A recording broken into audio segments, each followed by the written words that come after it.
Halo semuanya, kalau kita ngomongin kurma, apa sih yang langsung kepikiran?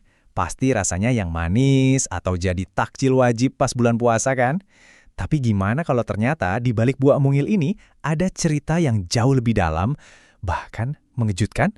Yuk kita bedah bareng-bareng.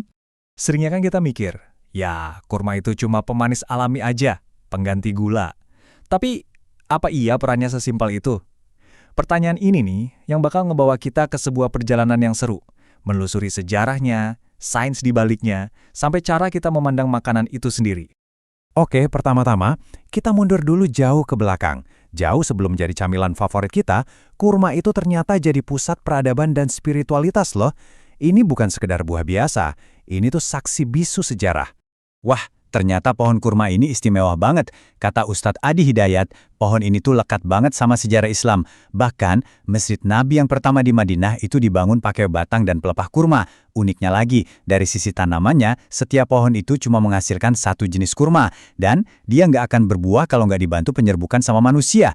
Keren ya, ini nunjukin betapa berharganya setiap butir kurma yang kita makan. Nah, setelah kenalan sama pohonnya, sekarang kita intip perjalanan buahnya. Ternyata, kurma itu nggak ujuk-ujuk jadi kering dan manis kayak yang sering kita lihat di toko. Ada fase-fasenya sendiri yang menarik banget. Jadi, ada 3 fase utama dalam hidupnya si kurma. Dimulai dari bal, ini kurma muda yang masih kriuk-kriuk gitu. Terus, dia jadi rutab. Nah, ini fase di mana kurma lagi seger-segernya, lembut, dan seringnya sih jadi yang paling mahal dan paling enak. Terakhir, jadilah tamar, kurma yang udah lebih kering dan tahan lama. Yang menarik, Nabi justru seringnya mengonsumsi kurma di fase tamar ini, yang nunjukin betapa sederhananya beliau. Sama kayak kita, nggak semua kurma itu sama.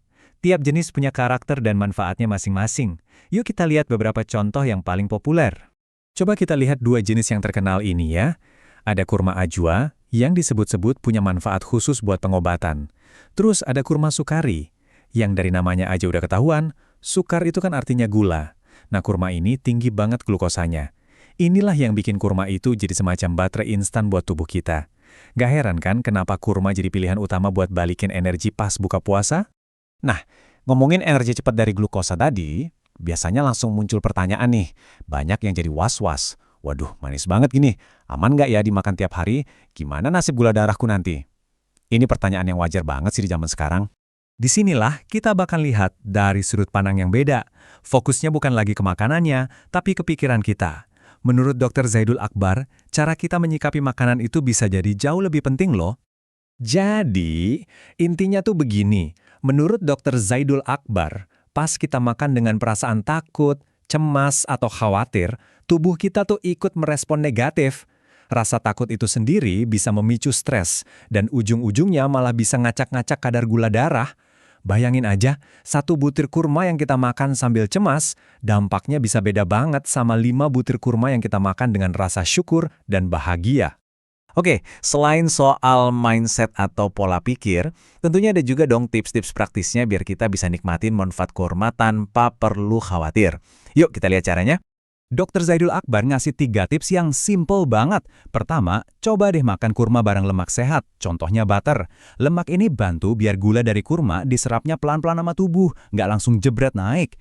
Kedua, tambahin sedikit aja garam buat nyeimbangin mineral. Dan yang ketiga, jangan lupa minum air putih yang banyak setelahnya buat bantu mengencerkan gula di darah.